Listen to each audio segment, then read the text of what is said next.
میں نے اسے سہارا دے کر سیدھا کیا اور جذباتی لہجے میں کہا، بابا جی آپ کہاں جا رہے ہیں؟ میں آپ نے آج ہماری بہت بڑا احسان کیا ہے۔ آپ فرشتہ بن کر آئے ہیں اور ہماری عزت بچا لی۔ میں آپ کا شکریہ ادا کرنے آیا ہوں۔ یہ کھانا اور کچھ پیسے رکھ لیں، یہ بہت کم ہے، مگر ہماری یہی حیثیت ہے۔ فقیر نے اپنا چہرہ دوسری طرف موڑ لیا اور اپنے میلے کچیلے ہاتھوں سے اپنا منہ چھپانے کی کوشش کی۔ اس نے کوئی جواب نہیں دیا، بس اپنا ہاتھ چھڑا کر جانے کی کوشش کی۔ میں نے اس کا ہاتھ مضبوطی سے پکڑ لیا اور کہا، نہیں بابا جی، ایسے نہیں جانے دوں گا۔ آپ کو بتانا ہوگا کہ آپ کون ہیں اور آپ نے اس ظالم چودھری کو کیا کہا تھا کہ وہ پیروں میں گر گیا۔ مجھے بتائیں، میں آپ کے ہاتھ چومنا چاہتا ہوں۔ فقیر نے بھری ہوئی کانپتی ہوئی آواز میں کہا، بیٹا مجھے جانے دو، میں ایک گنہگار انسان ہوں، میں کسی شکریہ کا مستحق نہیں ہوں۔ یہ اللہ کا کرم ہے کہ ہماری بہن کا گھر بس گیا، بس میرے لیے دعا کرنا۔ یہ آواز، یہ لہجہ، یہ درد، میں چونک گیا اور آواز میرے کانوں کے لیے اجنبی تھی۔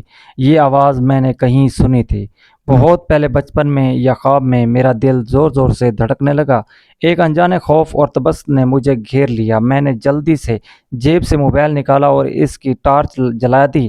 فقیر نے روشنی دیکھتے ہی اپنا چہرہ دونوں ہاتھوں میں چھپا لیا اور چیخا، نہیں بیٹا روشنی مت ڈالو، میں منہ دکھانے کے قابل نہیں ہوں۔ مگر میں نے زبردستی اس کے ہاتھوں کو نے روشنی تیز کی، کرن کی اس کے چہرے پر پڑی تھی۔ میری چیخ نکلتے رہ گئی۔ اس کا چہرہ دھول اور مٹی سے اٹا ہوا تھا اور داڑھی بے ترتیب ہو رہی تھی اور آنکھوں کے گرد گہرے گہرے گڈھے تھے۔ مگر یہ نقوش میرے لیے اجنبی نہیں تھا، لیکن جس چیز نے میرے پیروں تلے زمین نکال دی وہ اس کا چہرہ نہیں بلکہ اس کا رویہ۔ ہاتھ، جب میں نے اس کا ہاتھ پکڑا ہوا تھا تو روشنی اس کی کلائی پر پڑی، جہاں ایک پرانا اور گہرا گھاؤ جلا ہوا نشان تھا جو انگریزی کے حرف ایس کی شکل کا تھا۔ نشان دیکھتے ہی میرا دماغ گھوم گیا اور آنکھوں کے سامنے ہی اندھیرا چھا گیا۔ میں لڑکھڑا پیچھے ہٹا اور میرے منہ سے بے ساختہ ایک لفظ نکلا جو میرے وجود کی گہرائیوں سے آیا تھا، کیونکہ یہ نشان کسی اور کا نہیں بلکہ یہ تو میری آنکھوں کے سامنے اندھیرا چھا رہا تھا اور ٹانگوں سے جان نکل رہی تھی، کیونکہ موبائل کی ٹارچ کی روشنی میں اس فقیر کی کلائی پر چمکنے والا وہ جلا ہوا نشان کوئی معمولی زخم نہیں تھا بلکہ یہ میری زندگی کی سب سے بڑی اور دکھی بھری یادداشت تھی۔ یہ ایس کی شکل کا نشان میرے بڑے بھائی سکندر کے ہاتھ پر تب بنا تھا جب بچپن میں اس نے مجھے جلتی ہوئی استری سے بچانے کے لیے اپنا ہاتھ آگے کر دیا تھا۔ میرے منہ سے ایک چیخ نکلی جو حلق میں ہی گھٹ کر رہ گئی۔ میں نے کانپتے ہوئے ہاتھوں میں سے اس فقیر کے میلے کچیلے چہرے کو جھنجھوڑا اور دیوانوں کی طرح جلا دیا۔ سکندر بھائی، یہ آپ ہیں نا؟ سکندر بھائی، آپ زندہ ہیں؟ مجھے بتائیں، یہ آپ ہی ہیں نا؟ میں کوئی خواب دیکھ رہا ہوں؟ فقیر نے اپنی آنکھیں مچل لیں اور اس کے بند بوٹیوں سے آنسوؤں کا سیلاب جاری ہو گیا اور اس نے اپنا منہ چھپانے کی کوشش کی اور روتے ہوئے بولا، نہیں نہیں، میں سکندر نہیں ہوں، میں تو ایک بدبخت فقیر ہوں، مجھے جانے دو بیٹا، مجھے مت روکو۔ مگر میں نے اسے سینے سے لگا لیا اور اس کے جسم سے آنے والی ابو میرے لیے دنیا کی مہنگی ترین خوشبو بن گئی، کیونکہ یہ میرے اس بھائی کی خوشبو تھی جس کی موت کی خبر سن کر میرے باپ کی کمر ٹوٹ گئی تھی اور جسے ہم 10 سال پہلے رو دھو کر صبر کر چکے تھے۔ اور میں نے دھاڑے مار مار کر روتے ہوئے کہا، میں آپ کو نہیں جانے دوں گا۔ بھائی آپ زندہ تھے اور ہم نے آپ کا غائبانہ جنازہ پڑھا لیا، سب کیا، آپ اس حال میں کیوں ہیں اور آپ گھر کیوں نہیں آئے؟ سکندر بھائی کا ضبط ٹوٹ گیا، انہوں نے مجھے اپنے کمزور بازوؤں میں بھنچ لیا اور گلی کے اس اندھیرے کونے میں دو بھائیوں کے ملنے کا وہ منظر تھا جیسے دیکھ کر پتھر بھی پگھل جائیں گے۔ وہ پھوٹ پھوٹ کر رو رہے تھے اور کہہ رہے تھے، ہاں میں تریبہ نصیب بھائی ہوں، سکندر ہوں، میں زندہ ہوں مگر زندہ درگار ہوں، کاش میں مر ہی جاتا، اچھا تھا، میں اپنی بہن اور باپ کو یہ منہ دکھانے کے قابل نہیں ہوں۔ میں نے ان کے آنسو پونچھتے ہوئے کہا، بھائی آپ میرے لیے مردہ نہیں ہیں، آپ تو ہمارے مسیحا ہیں، آج آپ نے زینب کو ڈولی اٹھنے سے بچا لیا، مگر مجھے بتائیں یہ سب کیسے ہوا؟ آپ نے دبئی کیسے تھے اور ہم نے سنا تھا وہاں کشتی ڈوبنے سے آپ مر گئے تھے، اور پھر یہ چودھری شوکت آپ سے کیوں ڈر گیا؟ اس نے آپ کی بات کیوں مانی؟ سکندر بھائی نے ایک گہری آہ بھری اور دیوار کے سہارے زمین پر بیٹھ کر ان کی آنکھوں میں ماضی کی فلم چلنے لگی، اور انہوں نے کانپتی ہوئی آواز میں داستان سنائی شروع کی جس نے میرے پیروں تلے سی زمین بھی کھینچی۔ انہوں نے کہا، میرے چھوٹے بھائی، تجھے یاد ہے نہ جب میں 10 سال پہلے گھر سے نکلا تھا تو میں نے بابا کے قدموں میں بیٹھ کر قسم کھائی تھی کہ میں اپنے گھر کی غربت ختم کروں گا، میں زینب کی شادی کسی شہزادے سے کرواؤں گا اور باپ کو حج کرواؤں گا۔ میں یہاں سے ایجنٹ کے ذریعے دبئی پہنچا، وہاں میں نے خود خون پسینہ ایک کر دیا، میں نے تپتی دھوپ میں صحراؤں میں کام کیا، سیمنٹ کی بوریاں اٹھا کر اپنا پیٹ کاٹ کاٹ کر پیسے جمع کیے۔ اللہ نے میری محنت کی لاج رکھ لی اور کچھ ہی سالوں میں میرے حالات بدل گئے۔ میں نے وہاں اپنا چھوٹا سا کاروبار شروع کیا تھا جو دیکھتے ہی دیکھتے جل نکلا اور وہاں امیر ہو گیا تھا۔ میرے پاس دولت تھی، گاڑی تھی، سب کچھ تھا، مگر میرے دل میں صرف تم سب کی یادیں تھیں۔ میں نے تم لوگوں کو اس لیے نہیں بتایا کیونکہ میں اچانک آ کر تمہیں سرپرائز دینا چاہتا تھا۔ میں چاہتا تھا کہ میں اچانک تمہارے سامنے نوٹوں کی بوریاں لے کر آؤں اور بابا کے قدموں میں ڈھیر کر دوں۔ 5 سال بعد وہ دن آیا جب میں نے اپنا سب کچھ سمٹا اور کاروبار بچا اور کروڑوں روپے لے کر پاکستان واپسی کی فلائٹ پکڑی۔ میں بہت خوش تھا، میرے بیگ پیسوں سے، زیورات سے بھرے ہوئے تھے۔ میں زینب کے لیے سونے کے سیٹ لایا تھا، تیرے لیے گھڑیاں اور بابا کے لیے ٹوپیاں اور تسبیح لایا تھا۔ جہاز میں میری ملاقات ایک بزنس مین سے ہوئی جو بہت خوش اخلاق تھا۔ اس نے مجھ سے دوستی کر لی اور باتوں باتوں میں میرے گھر کے حالات پوچھ لیے۔ میں بے وقوف تھا جو اس کی چکنی چبڑی باتوں میں آ گیا اور اسے بتا دیا کہ میں بہت بڑا سارا کیش لے کر جا رہا ہوں تاکہ بہن کی شادی کر سکوں اور گھر بنا سکوں۔ وہ شخص بہت ہمدردی جتانے لگا اور کہنے لگا کہ ایئرپورٹ پر کسٹم والے تمہیں تنگ کر دیں گے، تم ایسا کرنا، میرے ساتھ چلنا، میری کسٹم والوں سے جان بچانا ہے، میں تمہیں VIP راستے سے نکال دوں گا۔ میں نے اس پر اندھا دھند اعتماد کیا کیونکہ وہ بہت درندر جل رہے تھے۔ میں جب ایئرپورٹ پر اترے تو وہ مجھے ایک سائڈ پر لے گیا، وہاں کچھ پولیس والے اور کسٹم افسر پہلے سے موجود تھے۔ میں سمجھا شاید یہ اس کے دوست ہیں، مگر میرے بھائی وہ سب ملے ہوئے تھے۔ انہوں نے مجھے گھیر لیا اور اس بزنس مین نے اچانک اپنا روح بدل کر اس نے ان افسروں کو اشارہ کیا کہ انہوں نے مجھ پر جھوٹا الزام لگایا کہ میں منشیات سمگلن کرتا ہوں۔ میں چیختا رہا، چلاتا رہا کہ میں شریف آدمی ہوں، یہ میری محنت کی کمائی ہے، مگر انہوں نے میری ایک نہ سنی۔ انہوں نے میرے سارے بیگ اور کروڑوں روپے زیورات سب کو چھین لیا اور مجھے ایئرپورٹ کے ایک خفیہ کمرے میں بند کر دیا۔ بزنس مین نے میرے سامنے کھڑا ہنس رہا تھا اور میں اس کے پیروں میں گر گرا کر بھیک مانگتا رہا۔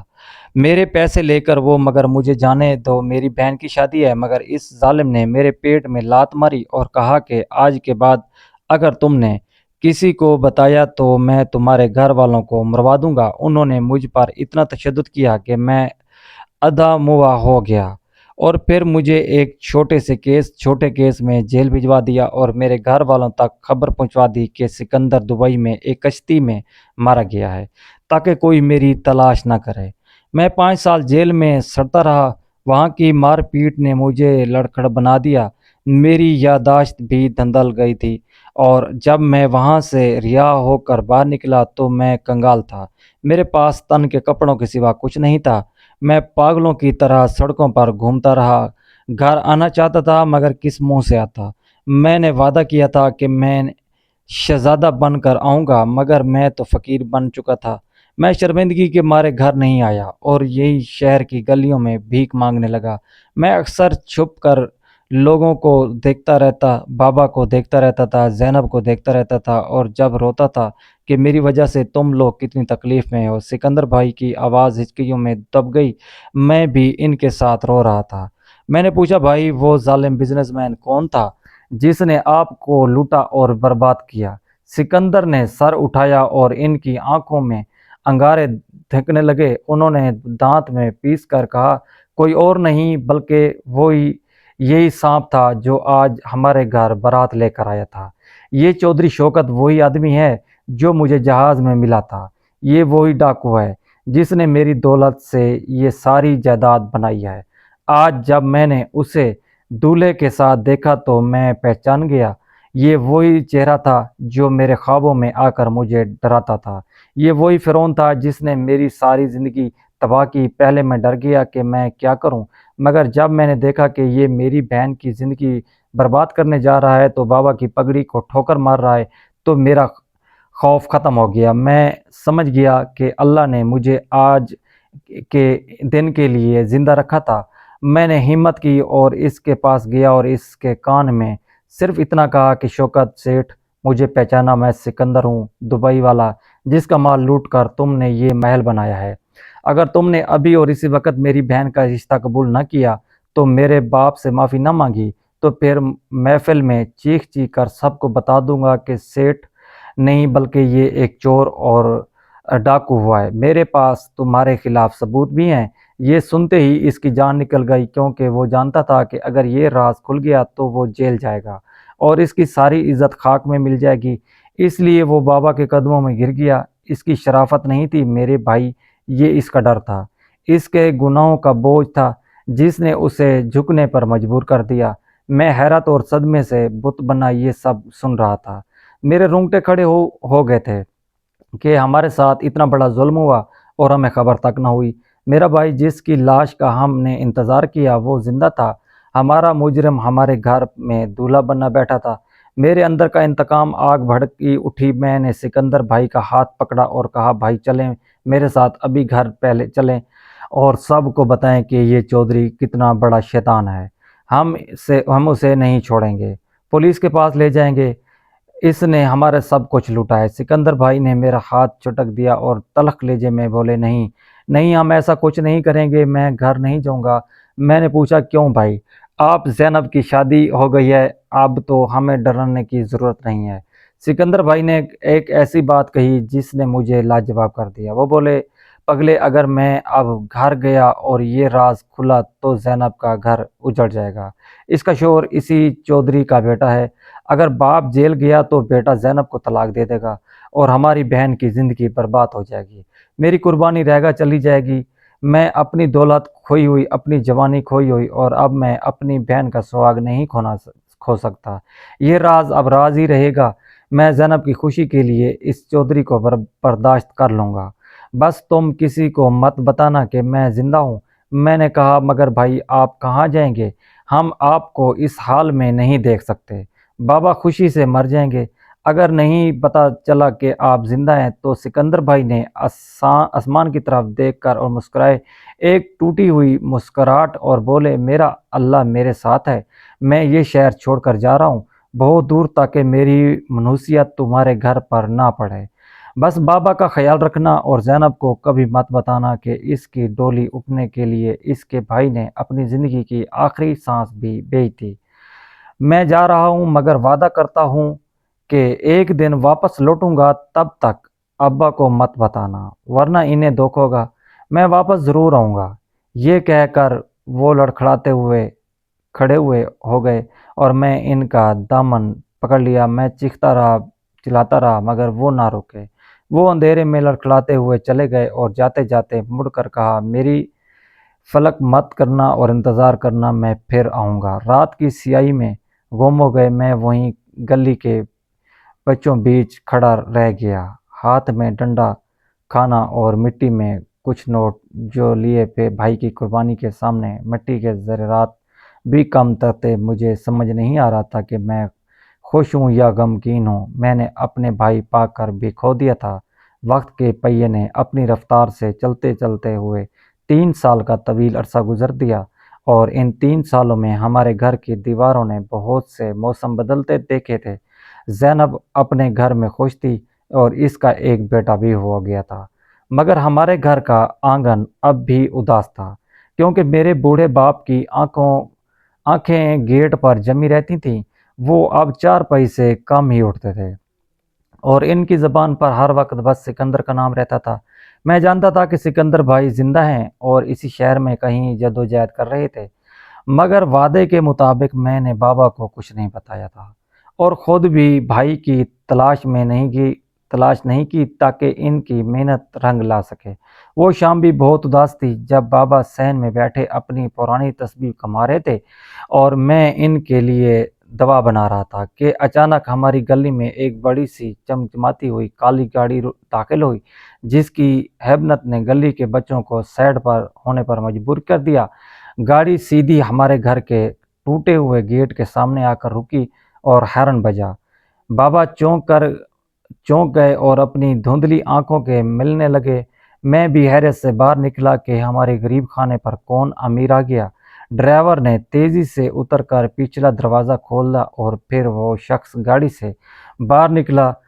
اسے دیکھ کر میرے ہاتھوں سے دوا کا گلاس گر گیا۔ وہ شخص بہترین 3 پیس سوٹ میں اور ملبوس تھا اور اس کی کلائی پر مہنگی گھڑی اور آنکھوں پر کالا چشمہ تھا، مگر یہ قد کاٹ، یہ چال ڈھال اور یہ مسکراہٹ میرے لیے اجنبی تھی۔ یہ میرے سکندر بھائی تھے، مگر یہ فقیر سکندر نہیں تھے جو 3 سال پہلے لڑکھڑاتا ہوا اندھیرے میں غائب ہوا تھا، بلکہ یہ وہ سکندر تھا جو اپنا وعدہ پورا کر کے لوٹا تھا۔ وہ تیزی سے آگے بڑھے اور بابا کے گلے لگ گئے۔ بابا بھی ابھی تک حیرت کے سمندر میں تھے۔ انہیں یقین نہیں آ رہا تھا کہ انہوں نے کانپتے ہوئے ہاتھوں سے سکندر بھائی کا چہرہ چھو اور روتے ہوئے بولے، سکندر میرے لال، کیا یہ تم ہو یا میری آنکھوں کا دھوکہ ہے؟ سکندر بھائی نے بابا کے ہاتھوں کو چوما اور ان کے قدموں میں بیٹھ کر اور روتے ہوئے بولے، ہاں بابا، میں ہوں، آپ کا سکندر ہوں، زندہ ہوں اور واپس آ گیا ہوں۔ بابا نے انہیں سینے سے لگا لیا اور باپ بیٹے کی ہچکیاں فضا میں گونجنے لگیں۔ میں بھی دوڑ کر بھائی کے گلے لگ گیا۔ سکندر بھائی نے بابا کے آنسو پونچھتے ہوئے مسکراتے ہوئے بولے، بابا مجھے معاف کر دیں کہ میں 3 سال پہلے آپ سے نہیں مل سکا، اور اس رات جب زینب کی شادی تھی تو میں وہیں موجود تھا، مگر میں فقیروں کے حلیے میں تھا، میرے کپڑے میلے تھے اور میں نہیں چاہتا تھا کہ آپ کی پگڑی چھلنے والے لوگ آپ کے بیٹے کو بھکاری دیکھ کر آپ پر ہنسیں، اس لیے میں چپ چاپ چلا گیا تھا۔ میں نے قسم کھائی تھی کہ جب تک اپنا کھویا ہوا مقام واپس نہیں لے لیتا گھر نہیں آؤں گا۔ بابا، میں نے 3 سالوں میں دن رات ایک کر دیا۔ میرے پاس دبئی کا تجربہ تھا، میں نے اسی تجربے کو استعمال کیا اور یہاں پاکستان میں ایک چھوٹی سی فیکٹری سے کام شروع کیا۔ اللہ نے میری نیت دیکھ لی اور میرے کام میں برکت ڈال دی۔ آج اللہ کے کرم سے میرا کاروبار چل پڑا ہے اور میں نے وہ سب کچھ دوبارہ حاصل کر لیا ہے جو اس ظالم چودھری نے مجھ سے چھینا تھا، بلکہ اس سے کہیں زیادہ کما لیا۔ اب آپ کو یا چھوٹے کو کام کرنے کی ضرورت نہیں ہے، اب آپ صرف آرام کریں گے اور راج کریں گے۔